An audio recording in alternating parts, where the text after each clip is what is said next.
Friends, welcome to bakes and reads. ഇന്ന് ഞാനിവിടെ വന്നിരിക്കുന്നത് വളരെ വ്യത്യസ്തമായിട്ടുള്ളൊരു ഡിഷുമായിട്ടാണ് പെന്നെ പാസ്ത. ഇന്ന് നമ്മൾ ഉണ്ടാക്കാൻ പോകുന്ന പെന്നെ പാസ്തയുടെ ഇൻഗ്രീഡിയൻസ് എന്തൊക്കെയാണെന്ന് നമുക്ക് നോക്കാം. പെന്നെ പാസ്ത എന്ന് പറഞ്ഞാൽ ഇതാണ് ഈ ടൈപ്പ് പാസ്തയാണ്. അപ്പോൾ ഇത് നമുക്ക് ഏകദേശം 1 കപ്പ് മതി. ഞാൻ വളരെ കുറച്ചേ ഉണ്ടാക്കുന്നുള്ളൂ. 3 പേർക്ക് വേണ്ട അളവ് വെച്ചിട്ടാണ് ഞാൻ ഉണ്ടാക്കുന്നത്. അതിനായിട്ട് ഞാൻ 1 കപ്പ് പാസ്ത എടുത്തിട്ടുണ്ട്. പിന്നെ എടുത്തേക്കുന്നത് ഒരു ബ്രൊക്കോളി, പാഴ്സലി ലീവ്സ്, അത് ഒരു ബഞ്ച് എടുത്തിട്ടുണ്ട്. പിന്നെ ഇതിനകത്ത് ഷ്രെഡ് ചെയ്തിടാനായിട്ട് ഞാൻ 1 കപ്പ് ചിക്കൻ എടുത്തിട്ടുണ്ട്. അത് ഞാനിപ്പം ഉപ്പും കുരുമുളകും പുരട്ടി വെച്ചിരിക്കുന്നതാണ്. അത് നമുക്ക് ചെറുതായിട്ട് വേവിച്ചെടുത്തിട്ട് ഷ്രെഡ് ചെയ്തിട്ട് വേണം ഇതിനകത്ത് ഇടാനായിട്ട്. ആവശ്യമുള്ളത് ഒരു അമൂലിൻ്റെ ഒരു ചീസ് ക്യൂബ് എടുത്തിട്ടുണ്ട്. പിന്നെ ആവശ്യത്തിന് ഉപ്പും പെപ്പറും.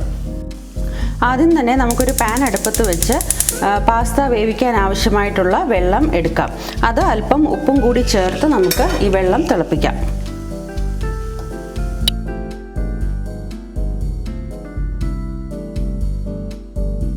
വെള്ളം തിളയ്ക്കുന്ന സമയം കൊണ്ട് നമുക്ക് ഈ ബ്രൊക്കോളി ഒന്ന് ചെറിയ ഫ്ലോററ്റ്സ് ആയിട്ട് കട്ട് ചെയ്തെടുക്കാം.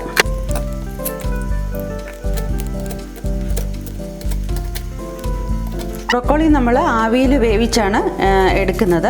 അപ്പം അതിനായിട്ട് നമുക്ക് ചെറിയ ഫ്ലോററ്റ്സ് ആയിട്ടൊന്ന് കട്ട് ചെയ്യാം. ഈ സമയത്ത് തന്നെ ഞാൻ ബ്രൊക്കോളി വേവിക്കാൻ ആവശ്യമായിട്ടുള്ള വെള്ളം കൂടി അടുപ്പത്ത് വെച്ചിട്ടുണ്ട്. അപ്പം നമുക്ക് പാസ്തയും ബ്രൊക്കോളിയും ഒരേ സമയം തന്നെ നമുക്ക് കുക്ക് ചെയ്തെടുക്കാൻ പറ്റും. വെള്ളം ഇപ്പം നന്നായിട്ട് ബോയിലായി തുടങ്ങിയിട്ടുണ്ട്. ഇനി ഞാൻ ഈ പാസ്ത അതിലേക്ക് ഇട്ട് കൊടുക്കുകയാണ്. ആവശ്യത്തിന് ഉപ്പ് ഞാൻ ചേർത്തിട്ടുണ്ട്. ഇനി നമുക്കിത് അടച്ചു വെച്ച് വേവിക്കാം.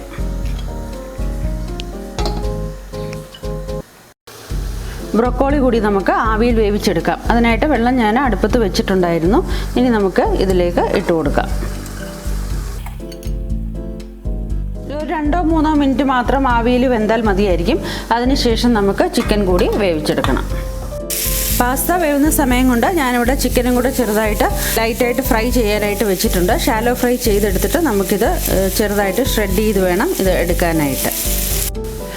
ബ്രൊക്കോളി ഇവിടെ നന്നായിട്ട് ആവി കയറി വെന്ത് വന്നിട്ടുണ്ട്. ഇനി ഇത് നമുക്ക് ഫ്ലെയിമിൽ നിന്ന് മാറ്റാം. നമ്മൾ ആവി കയറ്റി വെച്ചിരിക്കുന്ന ബ്രൊക്കോളി ഒക്കെ ഇപ്പം നന്നായിട്ട് തണുത്ത് വന്നിട്ടുണ്ട്. ഇനി ഇതിനെ നമുക്ക് ഒരു ചോപ്പറിലിട്ട് നമുക്ക് ചെറുതായിട്ട് ഷ്രെഡ് ചെയ്തെടുക്കാം. ചോപ്പറില്ലെന്നുണ്ടെങ്കിൽ നമുക്ക് മിക്സിയിലിട്ടൊന്ന് പൾസ് ചെയ്തെടുത്താലും മതി.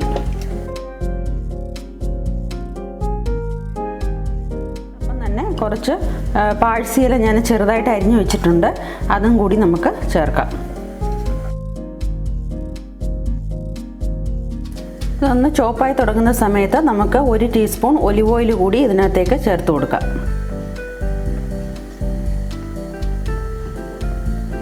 പിന്നെ നമ്മൾ എടുത്തു വെച്ചിരിക്കുന്ന അമൂലിൻ്റെ ചീസ് ക്യൂബ്സ് നമുക്കിതിനകത്ത് ചേർത്ത് കൊടുക്കാം. അതിനോടൊപ്പം തന്നെ നമ്മൾ പാസ്ത വേവിച്ച വെള്ളം ഞാൻ കുറച്ച് എടുത്ത് വെച്ചിട്ടുണ്ടായിരുന്നു. അപ്പോൾ അതിൽ നിന്ന് 1 ടേബിൾ സ്പൂൺ വെള്ളം കൂടി നമുക്കിതിലേക്ക് ചേർത്ത് കൊടുക്കാം. ഇനി ഇത് എല്ലാം കൂടി നമുക്കൊന്നുകൂടെ ഒന്ന് ചോപ്പ് ചെയ്തിട്ട് എടുക്കാം.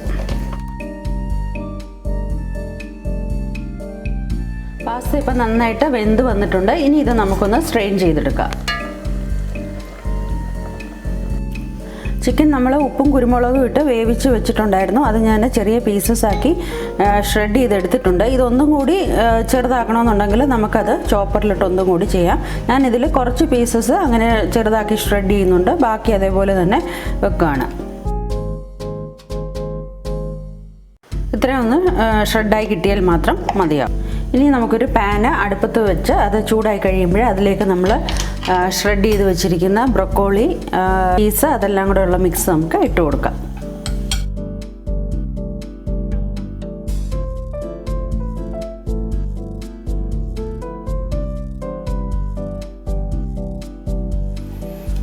അതിലേക്ക് നമ്മൾ ഷ്രെഡ് ചെയ്ത് വെച്ചിരിക്കുന്ന ചിക്കനും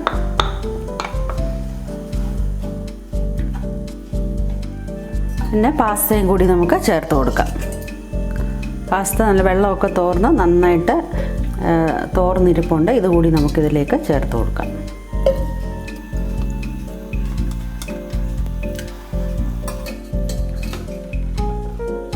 കുട്ടികൾക്കൊക്കെ വളരെ ഇഷ്ടമുള്ള ഒരു ഡിഷാണ് പാസ്ത എന്ന് പറയുന്നത്. അപ്പം എനിക്ക് കമൻറ്റ് ബോക്സിൽ കുറേ റിക്വസ്റ്റ് വന്നിട്ടുണ്ടായിരുന്നു. മോളുടെ ഫ്രണ്ട്സൊക്കെ അവരിങ്ങനെ പറയുമായിരുന്നു, ആൻറ്റി പാസ്ത ഇട്ട് തരുമോ എന്ന് ചോദിക്കുന്നുണ്ടായിരുന്നു. അപ്പോൾ അവർക്കൂടൊക്കെ വേണ്ടിയിട്ടാണ് ഇപ്പോൾ ഈ പാസ്തയുടെ ഡിഷ് ഉണ്ടാക്കിയിരിക്കുന്നത്. വളരെ ഹെൽത്തി ആയിട്ടുള്ള ഒരു ഡിഷാണിത്. അപ്പം കുഞ്ഞുങ്ങൾക്കെല്ലാം പ്രത്യേകിച്ച് ഇഷ്ടപ്പെടും. പ്രത്യേകിച്ച് ചിക്കനും ബ്രൊക്കോളിയും ഒക്കെ ചേരുന്നത് കൊണ്ട് അവർക്ക് അത് ഇഷ്ടപ്പെടും. ബാക്കിയുള്ള ചിക്കനും കൂടി ഞാനിതിലേക്ക് ചേർത്ത് കൊടുക്കുകയാണ്. അപ്പോൾ ഇതെല്ലാം കൂടി നമുക്കൊന്ന് ഇളക്കിയെടുക്കാം. അപ്പോൾ ഈ സമയത്ത് ഉപ്പ് നോക്കിയിട്ട്, ഉപ്പ് വേണമെന്നുണ്ടെങ്കിൽ കുറച്ചും കൂടി ചേർക്കാം. നേരത്തെ നമ്മൾ ചേർത്തതാണ്. അതേപോലെ തന്നെ ചിക്കൻ വേവിച്ചപ്പോഴും നമ്മൾ ആവശ്യത്തിന് പെപ്പർ ചേർത്തതാണ്. എന്നാൽ ഇതിൽ ഒരു കുറച്ച് പെപ്പർ കൂടി നമുക്കിപ്പോൾ ഇട്ട് കൊടുക്കാം. വേറെ എരിവൊന്നും നമ്മളിതിനകത്ത് ചേർക്കുന്നില്ലല്ലോ, അപ്പോൾ ഇച്ചിരി പെപ്പർ അതിൻ്റെ എരിവുള്ളത് നല്ലതായിരിക്കും. പെട്ടെന്ന് തന്നെ ഉണ്ടാക്കാൻ പറ്റുന്ന ഒരു ഡിഷാണിത്. ഡിന്നറിനാണേലും അല്ലെങ്കിൽ കുഞ്ഞുങ്ങൾക്ക് ടിഫിനാണേലും നമുക്ക് പെട്ടെന്ന് ഉണ്ടാക്കിയെടുക്കാൻ പറ്റുന്ന ഒരു ഡിഷാണത്.